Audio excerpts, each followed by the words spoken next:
This is the first time I've spoken to a man of Filipino descent, but with an Irish surname. Oh, mate, I So know. It's the showing up to interview. Like when I first moved to London, showing up to job interviews, yeah, and they were like, "Are you Chris O'Leary?" And they don't expect like a short Filipino guy yeah, with a slightly American accent at their door. They just look so. They think I've scammed them yeah, all the yeah, time, yeah, which is so annoying. yeah. Mostly like because yeah, if I get sometimes I'll get like spam mail. I Mm. used to get spam mail and it will have like Miss Canada Pen on it, so I Oh just be man. getting this and they're like, or people, yeah, people call it spam callers and they were like, "Can I speak to Miss Canada Pen?" And you're like, I don't think you can. Thanks for coming to the table. Fatboy is back with a new episode of Fatboy Radio with even more interesting, talented people. First up, we're talking to Kaneda Pen, the creator of Mamapen. He's an amazing Cambodian chef who's right now in residency at the King & Co pub in Clapham, West London.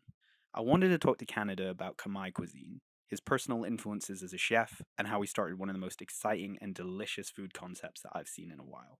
I went to his residency previously at the Prince Arthur pub, and it was amazing. So I really wanted to catch up with him. Enjoy. If it's okay, I just want to start with before Mamapen when Yeah. you were working at places like St. John, at Flank, if I'm correct there. Well, I did a stage at St John. So Okay. yeah, it was a few days stage at St John. But I think that's on my LinkedIn. One time when like Hot Dinners wrote about me like opening something up, and then they said I was an ex St John chef, but I didn't never bothered correcting them. Yeah. Back then in those days when you were Mhm. staging for places and working in other places, did you already have in mind to create Mamapen? Was that already in the back of your head, or was it? I guess I'm just trying to pinpoint when you kind of started to form this idea for this thing Yeah, that you wanted to and start. I guess I would say that Mamapen, or rather cooking Cambodian food professionally, was probably never ever part of the plan. Okay. And I grew up watching MasterChef, following those sort of high end chefs, and then in my corporate life going to dine at high end restaurants. So for me, that was the pinnacle Nice. at the time. But then when I became a chef, I did a week and a half at a sort of, I guess you could call it modern European, modern British restaurant on the South Bank, and that just completely put me off fine dining. Really? Yeah, Okay. that sort of brigade set up, and it was a big brigade. So there was probably at any one time like 20 chefs working at a massive prep kitchen downstairs. And yeah, like I said, I left after a week and a half because I just didn't want to put up with kitchen bullshit. Yeah. From my first job, and then quickly after found another job at a Japanese restaurant called Aqua Kyoto near Regent Street, just off Regent Street in London. And so it was kind of high end as well, but then a little bit, well, less shittily run, as it were. And it was a little bit less tweezery and stuff like that. And but it was perfect. It was a perfect year for me to sort of cut my culinary teeth, Okay. do my training, and it was like starting out as a commie, but it was like starting martial arts essentially. You start in the tempura section, and you learn how to sort of move more efficiently, and that is probably the busiest section of the restaurant because everyone orders tempura to start. Yeah. And you're getting multiple burns on your arms and stuff like that. And but then by the time you've mastered that section, then you can move on, and you know how to move quickly already, and then you can move on to more intricate things. And yeah, I did a year there, and it was great. It was great training. That's good, because that's one thing I guess not a lot of people talk. Well, I don't think a lot of people talk about is how to move.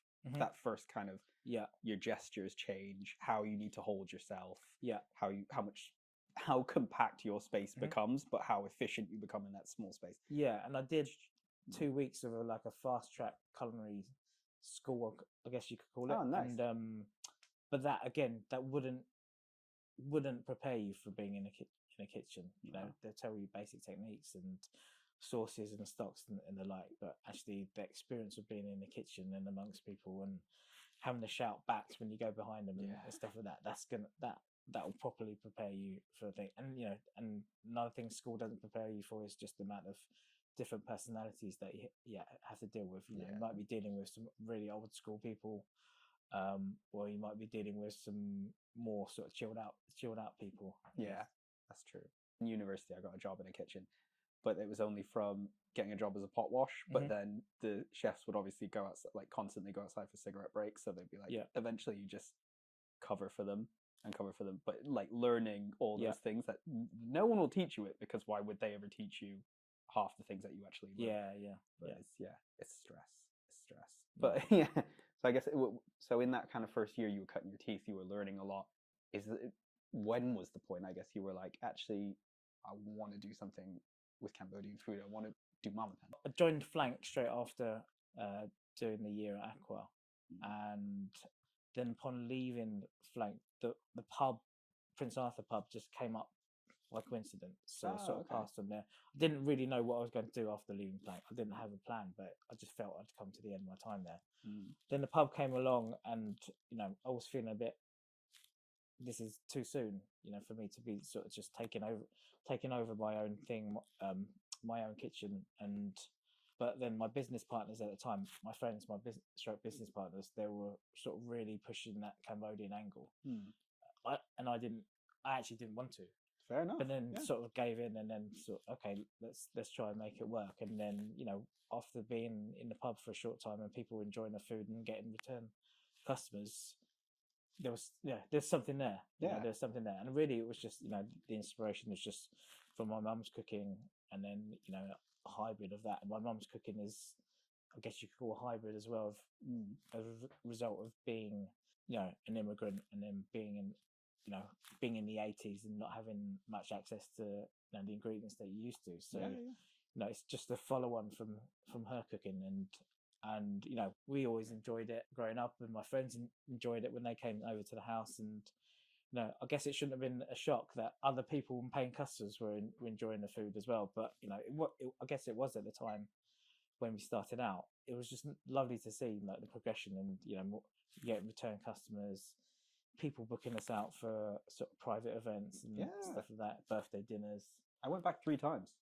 Nice. I fucking loved it. Nice. I was dragging people there.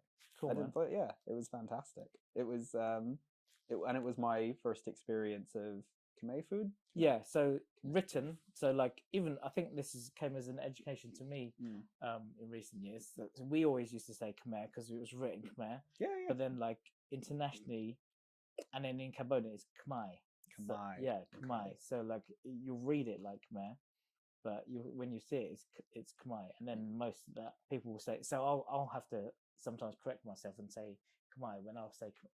Yeah, I mean, it was an education to me. Yeah, definitely. Yeah. Well, actually, that was going to be one of my questions: was how did the Prince Arthur thing pop up? Because the way you described Mamapen was, I really liked it. I sympathized with it, like a lot of family style, very close knit. It felt really sincere. And then the fact that the first experience was in a pub, which is almost as close to the British kind of connection you can get of like community and like in spaces like that. And I was just wondering, so it was just pure opportunity that it just popped up and you guys were like, okay, we'll do this. Also, like the owners of the pub, it had been closed for a while, so they took it on and looking to totally sort of revitalize it. And I definitely buy into that thing where like pubs are like the cornerstone of communities as well. And when we got in there and we met the locals, they were so thankful that the pub had been taken over, and then they're so thankful that there was somewhere to come and eat and socialize as well. And of course I was worried about coming into Dalston and introducing like an unknown cuisine as well. And then like one of my chef friends told me recently, is like an analogy. He says if you're teaching a child, you don't start with algebra, for instance. True. You start with like real basic numbers and stuff like that. So I guess part of the education that I wanted to do was, I guess, starting with more accessible things, and that's how the menu started. And then you start to get a bit braver, you start to learn a few more things, and that's the journey I'm still going on, is learning more about the cuisine as well, and ingredients, and there's some things that I just don't use, and like for instance like the national one of the national ingredients is prahak, which is fermented river fish or mudfish. But like for me, it's like stuff of nightmares. Like growing up, but I still like I still can't. I still like won't really include it in my cooking, for instance. Which that might be controversial for some Cambodians, but it's just what I like. It's just what I like. My brothers and my sister didn't really favour it growing up, and also I guess that's why you won't see like a lot of seafood or ever really see seafood on the menu, because it's just not really something that I favour. Yeah, I think that's fair. There was a moment I had. Firstly, that it just in response to that, there was a moment I had last year which I thought was really helpful. Whenever I create food that I'm like, oh, but it's not how it would have been made. Like if my parents were making it, then they would have been like, it's not quite right. I stopped seeing what I was making as in like against what they would make, and seeing it as like it's just an extension of the region of what this food has become now, because we're not. Me and my parents have grown up in two completely different places. Yeah. When it's never going to be aligned. So it's more about what they gave to me. Yeah. And I feel that's. And I've seen you been doing a bit more cooking recently. Yeah. I mean, I had such a funk where I was just out of it for quite a while, where it's just like, I don't feel. Do you ever have that where you just don't feel like as enthused as I used to be? And I think it took a while of just doing stuff without doing stuff that was just personal, and allowing it to fail. And feeling quite comfortable with it failing before I was like, I actually feel quite good now, getting back into I mean, I think that's a lesson, whatever you're doing, really, especially when you've not been doing something for a while, and you have to just be prepared to, along the way, just doing something, but it might be a bit shit to start off with, whether that's photographs or. Putting something on Instagram or whatever, or if you're trying to knit something or something like that, and that's I guess that's the only way you're gonna get better, really. Yeah, exactly. I think it took a good phase of me being sick of doing it, sick of how I was doing things, getting into something different and failing. That I now feel really good about everything, which is quite fresh. Nice. So man. With how was the response to the Prince? I mean, the Prince Arthur response seemed really, really, really great. Yeah, seemed really positive. And I guess what was your takeaway from that? Well, we definitely rode that COVID wave. We were open for a week and a bit, and then Boris shut the pubs. Oh yeah. And then I remember this period where we tried to do takeaway. So we were all off for a month after Boris shut the pubs. Then we all sort of banded back together and tried to do takeaway. Some days you were like putting in a tenner after being over 6 hours. Yeah. And then so that was a slog. Yeah. And then obviously when sort of summer came, things started to reopen with social distancing and whatever. That's when you sort of start to see a bit of light. And then it went, it was going crazy, and then eat out to help out happened. Yeah. And that was nice, some people slag off eat out to help out, but that was nice. I mean, I definitely took advantage of it. For sure. Great. Yeah, for sure. And terribly named, but like awful naming, but horribly named. But definitely vibing. I guess like the main takeout there was like definitely there's definitely an appetite for it. For cooking, recipes that is just like very close to me, and stuff that I've sort of worked really hard on, but also like just sort of inherited from my mum. Yeah, and there were never I never grew up with sort of lessons. It was just like being in the kitchen, and that's something I didn't really share with my brothers and my sister. They weren't really interested in that kind of thing. Yeah, they enjoy the food, but then I was always that one sort of hanging around in the kitchen, wanting to watch and observing. Yeah, by the time I got to university at 18, then and you had to fend for yourself, and then I was like, okay, I can actually cook. Yeah.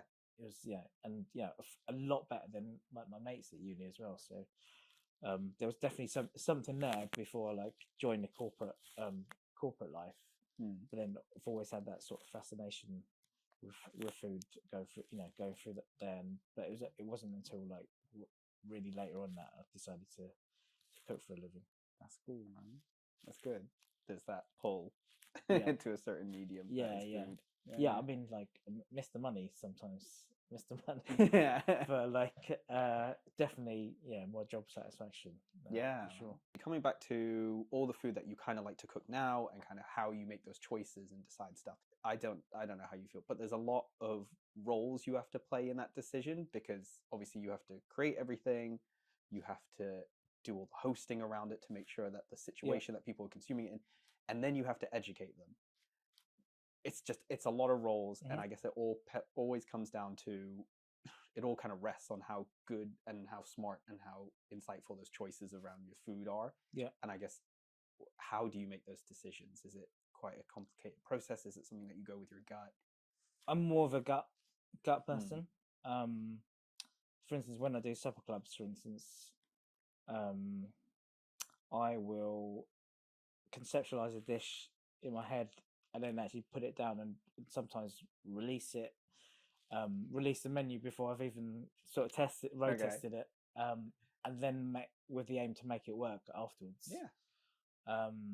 So I guess when I do that, then the dish may be sort of the loosest interpretation of it when it's written down, but it does drive my girlfriend crazy when I put something down and then ask her to develop something after, before it's been road tested.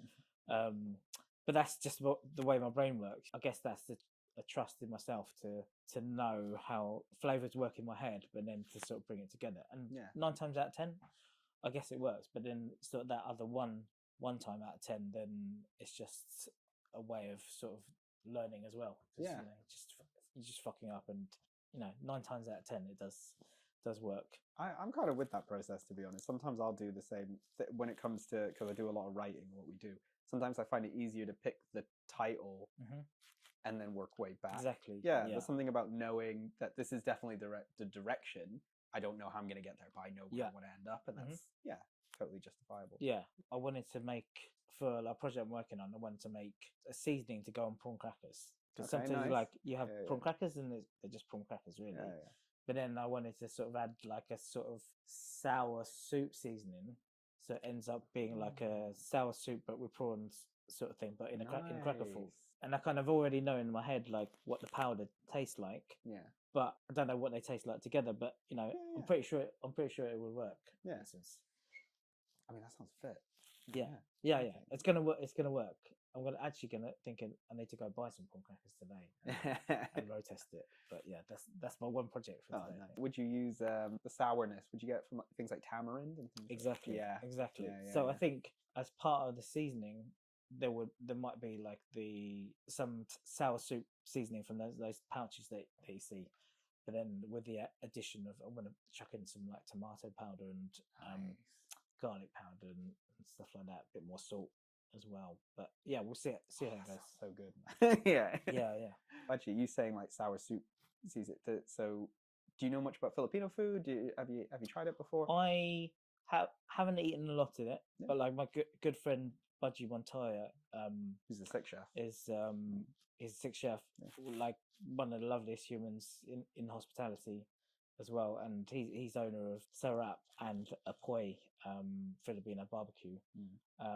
And so I've tasted his cooking on a number of occasions, and when I've worked with him, I did a couple of stints of a week or two helping him out and working with him, so I've got to experience food and like take food home and stuff like that. Nice.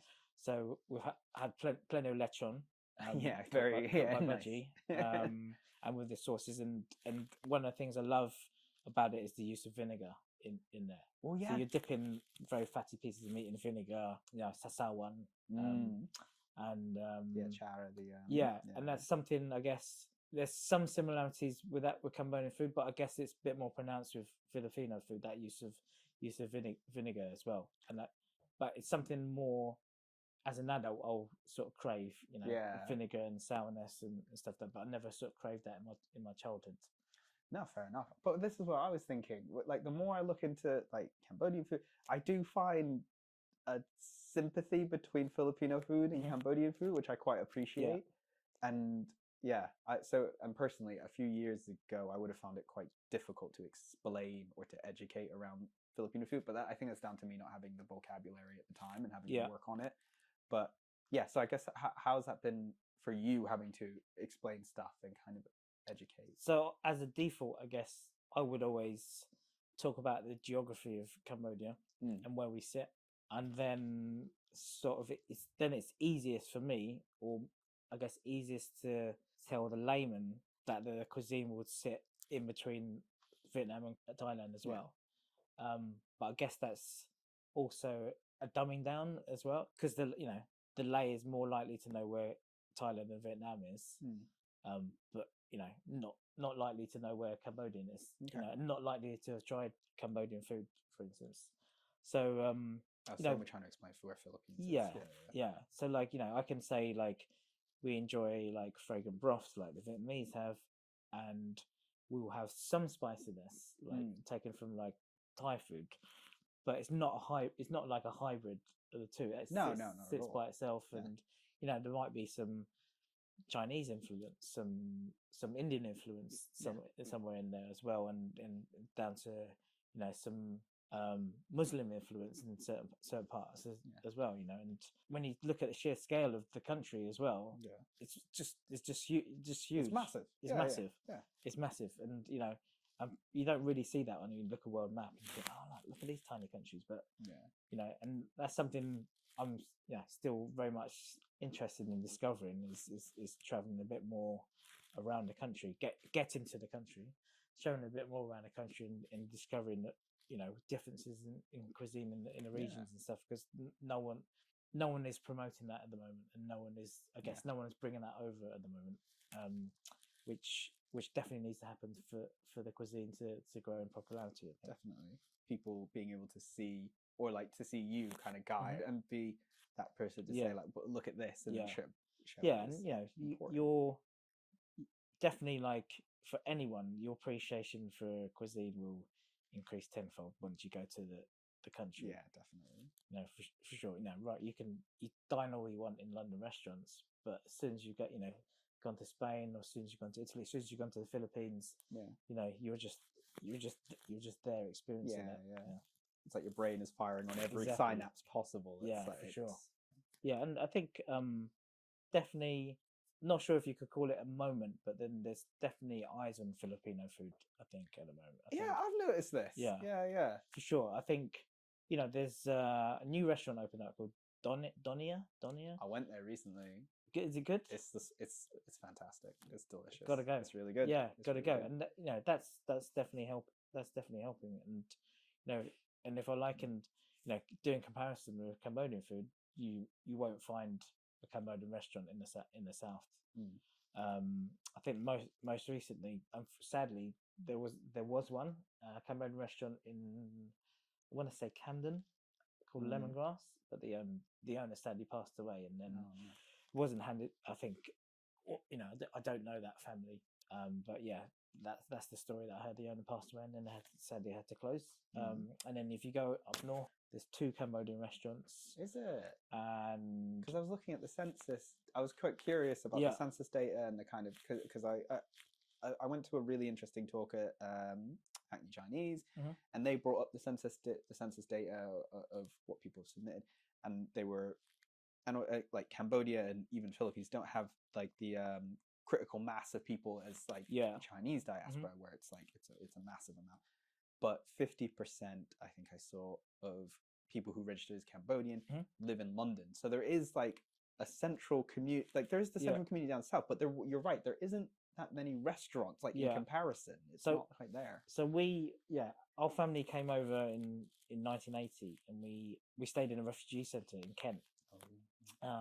Until it was a Christian charity refugee centre, and they helped us get on our feet and get into accommodation, but then subsequently a lot of Cambodians would have settled around southeast in Kent and in London as well, and that's primarily the reason there. But like you say, there's not that critical mass of sort of tourism and immigration So there wouldn't really be the need of having food outside your own home, for instance. And you're having you're already having the best food at home, so why would you go out and pay for it? That's true. I guess, and I guess like, growing up, we were pretty poor growing up, so there wasn't that sort of. I can't even remember. Like, must have been could count on one hand the amount of times we went out to eat when we were a family. Must have been. Yeah, I can't even remember going out to eat a lot of times as a family, because we just, there was scrimping and saving and trying to feed 6 kids. Yeah, fair enough. Yeah. So it's, I definitely don't take it for granted, because now we're like casually, you're casually going into a McDonald's or a Nando's and like ordering the food for yourself, and sometimes like forgetting about where you came from. But I try to sort of keep that in my head. No, fair enough. We had my family, we moved to Liverpool. We weren't great, and one thing I always, maybe you had it as well. Pink tickets for lunch, because I feel like there is this narrative around at school. Yeah, the lunch tickets. You could afford chips and a sausage roll. And no, because I remember being like, one of my earliest memories was being at school, and I think it was like in an infant school, and there would be like a milk break at the time, but because my family was poor and couldn't afford to pay the milk fee, then I would like be given water, but like in a milk bottle, which was like so embarrassing. Oh, man. Just like, so because all the kids were enjoying their milk, and then there was this straw stuck in this milk bottle, and I was just drinking water, and I think I was just thinking, why the fuck am I drinking? Water. This water. Fuck this! I want the milk. Fuck this.